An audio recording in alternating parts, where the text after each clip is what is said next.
البدع والأهواء، أهل البدع العقائدية وأهل البدع السياسية. نقول بيننا وبينكم السلف، بيننا وبينكم الكتب، كان فيقول البدع بيننا وبينكم. Bismillahirrahmanirrahim. Alhamdulillahirabbil alamin. Wassalatu wassalamu ala al-mab'uts rahmatan lil alamin. Wa ala alihi wa ashabihi wa man tabi'ahum bi ihsanin ila yaumiddin. Amma ba'd. Indaka azamkum. Pembahasan kemarin tentang apa?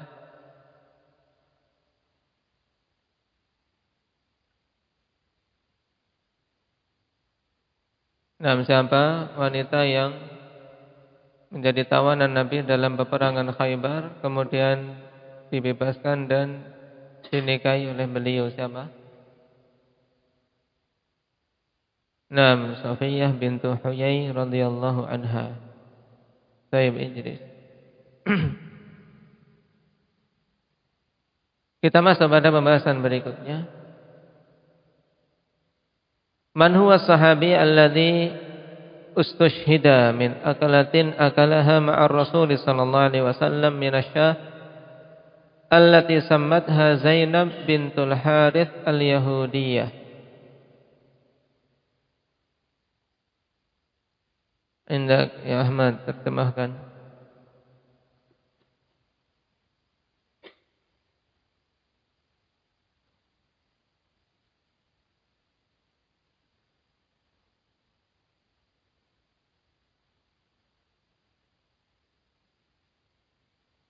Baik.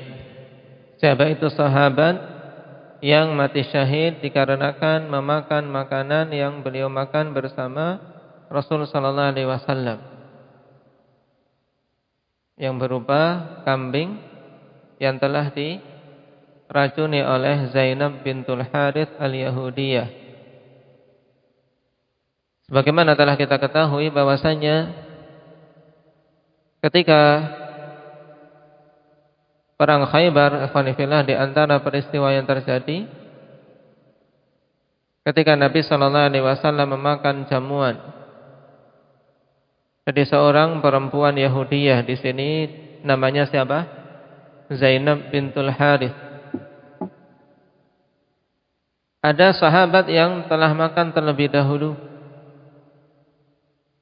dari kambing yang telah diracuni. Nah, beliau meninggal dengan sebab itu. Adapun Rasul sallallahu alaihi wasallam ketika mulai makan, di situ paha kambing yang dimakan menyatakan bahwasanya dirinya telah diracuni, dan ini telah kita lewati tentang mukjizat Rasul sallallahu alaihi wasallam. Kemudian Nabi menghentikan makannya. Nah, sahabat yang meninggal dengan sebab itu siapa namanya? Wal jawab Bishr ibnul Bara radhiyallahu anhu. Siapa? Bishr ibnul Bara. Wa dalilu hadithu Abi Salamah radhiyallahu anhu. Qala kana Rasulullah sallallahu alaihi wasallam yaqbalul hadiyata wa la ya'kulus sadaqah. Adalah dulu Rasulullah sallallahu alaihi wasallam menerima hadiah dan tidak memakan sedekah. Dan ini kekhususan Rasulullah sallallahu alaihi wasallam juga untuk keseluruhan ahli bait. Ahli bait beliau tidak boleh menerima pemberian sedekah, tapi boleh menerima hadiah. Sebagai bentuk pemuliaan terhadap Rasulullah sallallahu alaihi wasallam dan ahli bait. Karena beda antara sedekah dan hadiah. Telah kita lewati dulu dalam pelajaran fikih muyassar. Apa perbedaannya indak ya Ridwan? Kalau hadiah sebagai bentuk pemuliaan terhadap orang yang diberi, sedangkan sedekah Nah, kalau sedekah orang yang memberi itu mengharapkan pahala dari Allah Subhanahu wa taala. Dan sebagai bentuk taqarrub kepada Allah dengan memberi sedekah kepada orang-orang yang memang pantas mendapatkannya dari para fuqara wal masakin.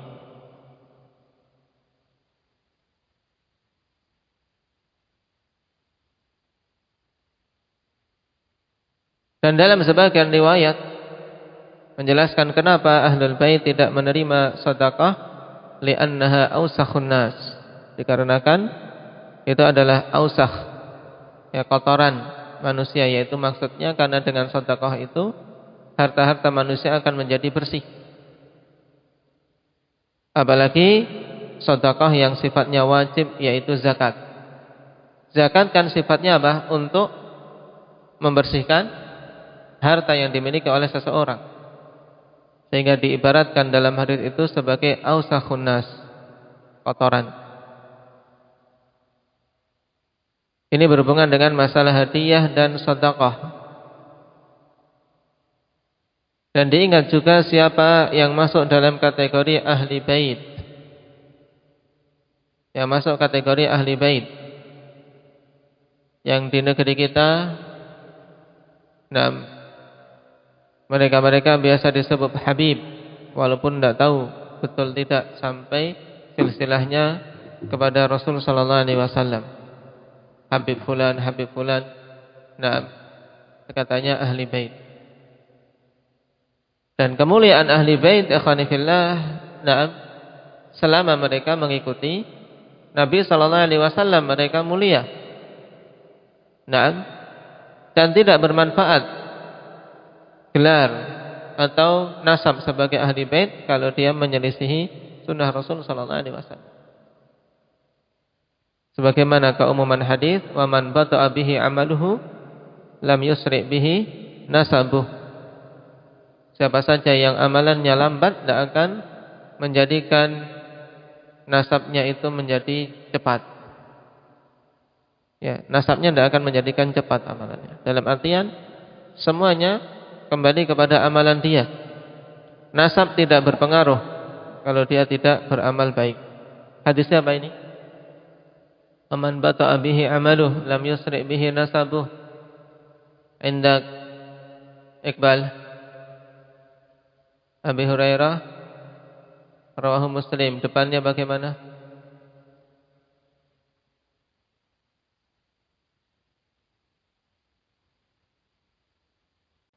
Baik. Nah, hadis yang panjang, padanya faedah yang banyak.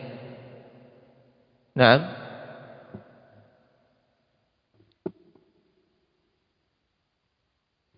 an-nafasa an mu'minin kurbatan min kurabid dunya, nafasallahu anhu kurbatan min kurabi yaumil qiyamah, ila akhiril hadis. Kita lanjutkan. Zada fa'ahdat lahu yahudiyatun bi Khaybar syatan musliyatan sammatha fa'akala Rasulullah sallallahu alaihi wasallam minha wa akala al-qaum. Maka ketika peristiwa Khaybar, seorang wanita Yahudiyah menghadiahkan kepada Nabi sallallahu alaihi wasallam seekor kambing yang sudah dimasak dan telah diberi racun. Wanita ini siapa namanya?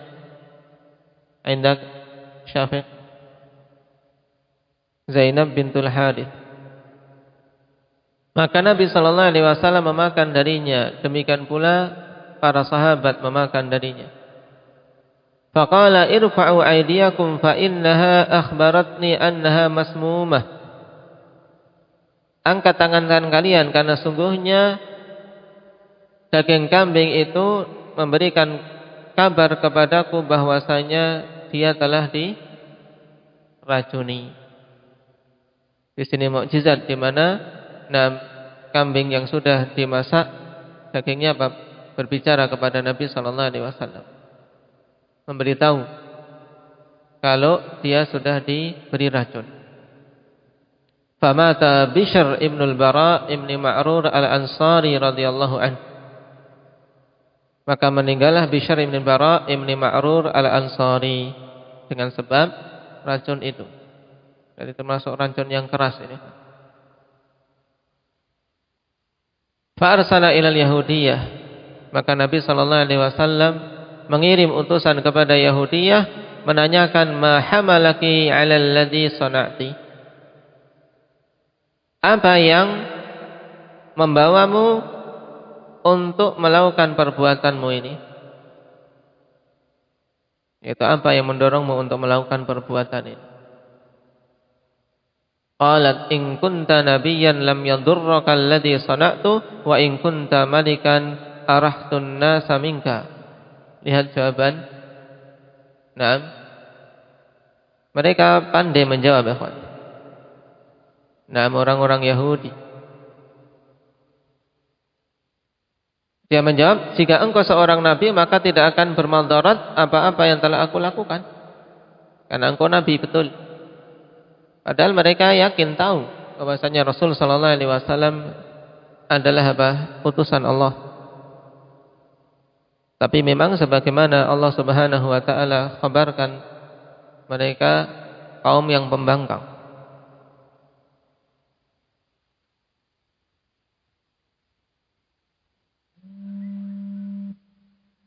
Sebagian mereka bunuh, sebagian mereka dustakan dari utusan-utusan Allah Subhanahu wa taala.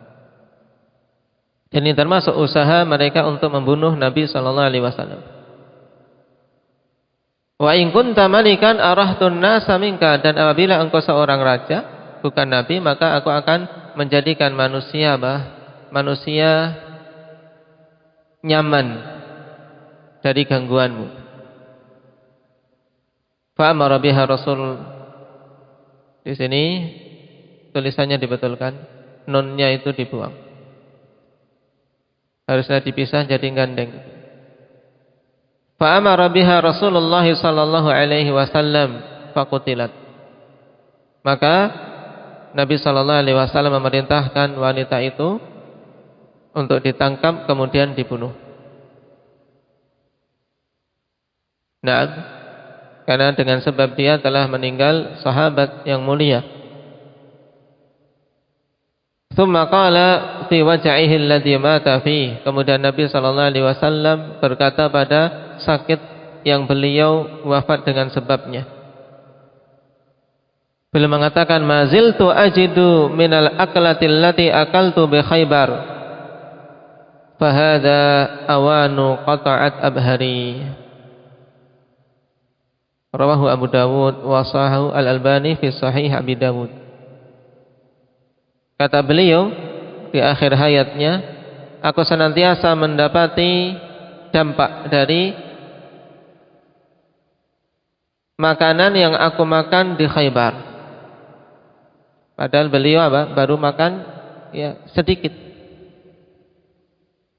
Tapi dampaknya terus beliau dapati, akhwan. Aku senantiasa mendapati dampak dari makanan yang aku makan di Khaybar, dan inilah saatnya terputus urat yang menghubungkan dengan qalb, dengan jantung. Abhar yaitu salah satu saluran yang menghubungkan ke jantung.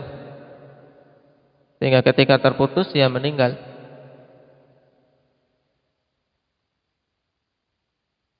Di sini menunjukkan, akhwani fillah, Allah Subhanahu wa taala memilihkan bagi Rasul sallallahu alaihi wasallam kedudukan yang paling tinggi. Ketika beliau meninggal pun Rasulullah sallallahu alaihi wasallam pilihkan untuk beliau meninggal sebagai syuhada. Karena berarti dengan sebab itu beliau masuk kategori syahid. Nah, sebagai nabi juga syahid. Walaupun meninggal di atas pembaringan beliau. Kenapa? Karena sebab meninggalnya adalah di antaranya karena racun tersebut. Lalu bagaimana mendudukkan hal ini dengan firman Allah Subhanahu wa taala? Wallahu ya'simuka minan nas. Allah Subhanahu wa taala akan menjagamu dari manusia. Di sini penjagaan Allah Subhanahu wa taala jelas, akhwani fillah, Allah menjaga nabinya, tidak akan termandoroti oleh siapapun sampai waktu yang telah Allah tetapkan untuk beliau wafat. Ketika Allah Subhanahu wa taala tetapkan untuk beliau wafat, ya sudah. Allah berikan sebab wafat yang paling utama bagi Nabi sallallahu alaihi wasallam. Sehingga walaupun beliau teracuni, Allah jaga tidak meninggal sebagaimana meninggalnya Bishr ibn al-Bara. Cuman rasa sakit itu tetap ada. Rasa sakit tetap ada. Tapi Allah jaga sampai waktu yang ditentukan untuk beliau meninggal. Dari hadis ini, akhwani fillah, selain faidah penetapan bahwasanya sahabat yang meninggal dengan sebab memakan daging kambing yang telah diracuni itu, yaitu Bishr ibn al-Bara, juga faidah-faidah yang lain berhubungan dengan liciknya orang-orang Yahudi, juga permusuhan yang sangat dari mereka. Dan di sisi yang lain besarnya ujian yang Allah berikan kepada nabinya. Kenapa? Karena semenjak itu Rasulullah terus merasakan sakitnya. Sebagaimana kata beliau, maziltu ajidu minal aqlah allati akaltu bi Khaibar. Jadi ada dampaknya terasa. Akan tapi beliau tidak kemudian melemah dengan sebab itu. Karena memang para anbiya Allah uji dengan ujian yang paling besar, sebagaimana dalam hadis, asyaddun nasi bala'an al-anbiya. Orang yang paling keras balanya adalah para nabi. Kemudian siapa saja yang utama di bawahnya, kemudian yang di bawahnya dari mereka-mereka yang mengikuti jejak-jejak beliau. Nasallallahu taufiq wassadad.